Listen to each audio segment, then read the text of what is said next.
দাদা থাকলে আরও বেশি রানও হতে পারতো, এমনকি বাংলাদেশ ম্যাচটা জিততেও পারত। সাকলাইন কিন্তু সেটার প্রমাণ করলেন যে তিনি আসলে ন্যাশনাল টিমে ভালো করবেন।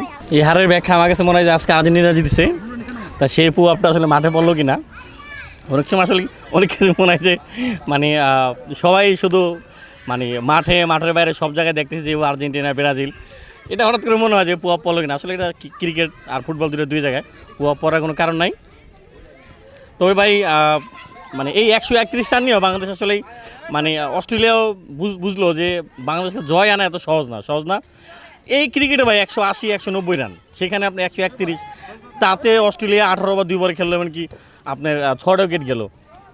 কিম ডেভিড কালকে আপনাদের প্র্যাকটিসেও দেখলাম যে প্রতি বলে 6, মানে এই 131 রান ভাবছিলাম যে হয়তো বা মানে 11-12 ওভার শেষ করে ফেলা, কিন্তু সেখানে 18 ওভার তাতে খেলতেছে, 18 ওভার 2 বল, এমনকি 6টা উইকেট গেছে।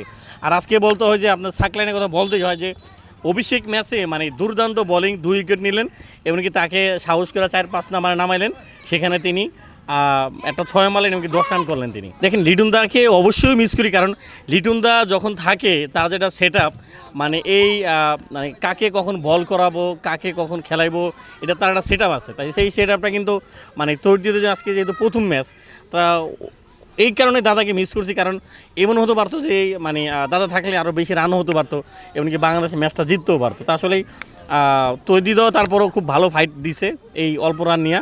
তবে এখানে একটা জিনিস মিস করি, সেটা হচ্ছে যে এই আমাদের তানজিদ তামিম আর হচ্ছে পারভেজ ইমন, এদেরকে যখনই দেখছি যে ওপেনিংয়ে খেলতে, এরা খুব ভালোটা সূচনা আনিয়ে দিয়েছে, খুব ভালোটা স্কোর আনিয়ে দিয়েছে, কিন্তু মানে ইমনকে 3-4 নাম্বারে খেলানো হচ্ছে। আমার মনে হয় যে ইমনকে ওপেনিং খেলাইলে খুব ভালো হইব, পাওয়ার প্লেটা খুব ভালোভাবে কাজে লাগাইতে পারবে, এমনকি তিনি ভালোটা স্কোর করতে পারবে। নাইদ্রা না ওইভাবে, কারণ হচ্ছে যে আমাদের অপশন তো নাই। দেখেন একদিকে হচ্ছে মোস্তাফিজ, তাকে তো খেলাই দেবো, অন্যদিকে হচ্ছে শরীফুলকে খেলাই দিব, আর আমাদের একটা অলরাউন্ডার দরকার, মানে বলও করবো এমনকি রানও করবো। সেই জায়গাটাতে আজকে সুযোগ দেওয়া হলো প্রথমবারের মতো সাকলাইন কিন্তু সেটার প্রমাণ করলেন যে তিনি আসলেই ন্যাশনাল টিমে ভালো করবেন, এমনকি 4টা বলার নিয়ে তা খেলানো যাবে না। সেদিক দিয়ে আসলে নাইট রানাকে আসলে মিস করিনি।